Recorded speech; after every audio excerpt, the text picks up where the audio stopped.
గురుగారు చాలా మందికి స్ట్రైట్గా కొన్ని క్వశ్చన్స్ ఉంటాయి. నా పెళ్ళి ఎప్పుడు జరుగుతుంది, ఒకవేళ జరిగిన తర్వాత నేను ఏ ఇంటికైతే వెళ్తున్నానో ఆ ఇంట్లో సుఖంగా ఉండగలనా, నా మాట అక్కడ చెల్లుతుందా లేదా అనే ఇలాంటివి కొన్ని ఉంటాయి. వాటికి మీరు సూటిగా సమాధానం చెప్పగలరా గురుగారు వాళ్ళ జాతకం బట్టి? 100కు 200%. ఓకే. వారి జన్మ జాతక రీత్యా సప్తమ భావం కావచ్చును, అదేవిధంగా ద్వితీయాత కావచ్చును, అదేవిధంగా అక్కడ ఉండేటువంటి కొన్ని గ్రహస్థితులను బట్టి వారి అత్తగారితో వీరికి ఏ విధమైనటువంటి బాండింగ్ ఉంటుంది. మరి ఇంకా ఇవి కాదు, ఇంకా హార్మోనల్ బ్యాలెన్స్ కూడా చెప్పవచ్చు.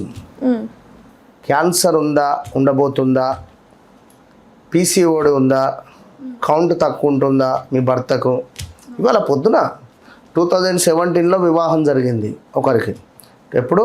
2017, 17, 18, 19, 20, 21, 22, 23, 24, 25, 9 సంవత్సరాలు అయింది. 9 సంవత్సరాలు అయింది, వివాహం అయింది, మాకు సంతానం లేదు అన్నాడు.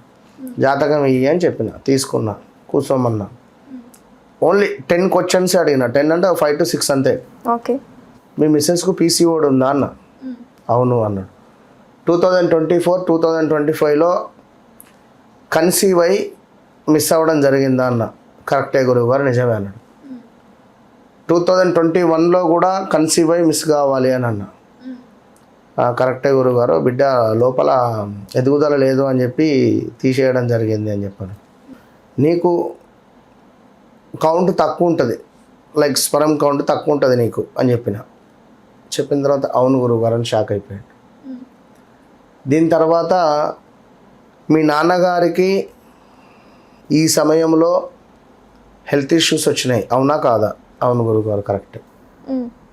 మీ మదర్కు ప్రజెంట్గా ఏమైనా బోన్ రిలేటెడ్ ఏమైనా ఇష్యూస్ వచ్చినాయంటే మోకాలు ఆపరేషన్ చేసినాం, కరెక్టే గురుగారు. సో పలానా టైంలో నీకు సంతానం జరగబోతూ ఉన్నది, అంతే. ఇక ఇప్పుడు ఇన్ని విషయాలు నిర్విరామంగా మనం చెప్పినాం. రాబోయే రేపటి రోజులలో ఈ టయానికి నీకు సంతానం కలుగుతుంది.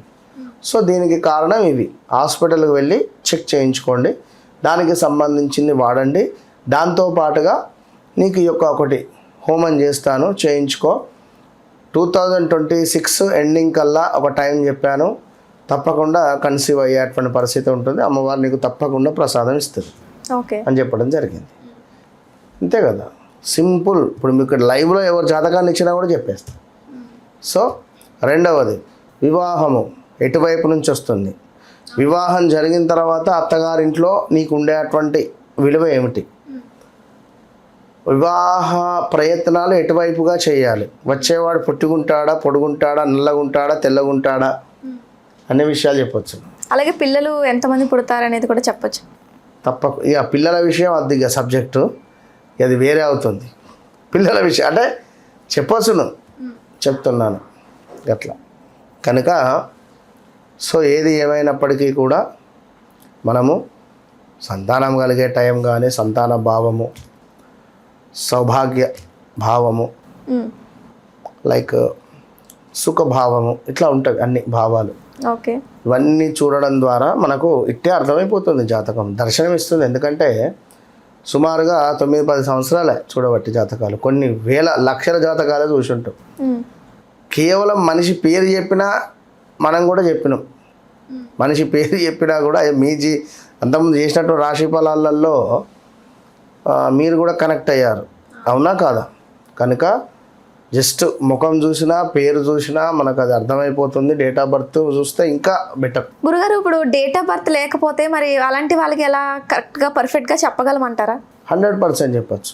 జాతకం లేకున్నా కూడా వారి పేరు బలం బట్టైనా, లేదా వారి ఇంట్లో ఏ ఒక్కరికి జాతకం ఉన్నా కూడా ఇప్పుడే పుట్టినటువంటి బాలుడు, ఓకే, ఆ బాలుని జాతకాన్ని తీసుకొని అయినా కూడా చూసి చెప్పచ్చు. ఇంట్లో వాళ్ళందరి జాతకం చూసి చెప్పచ్చు. ఓకే.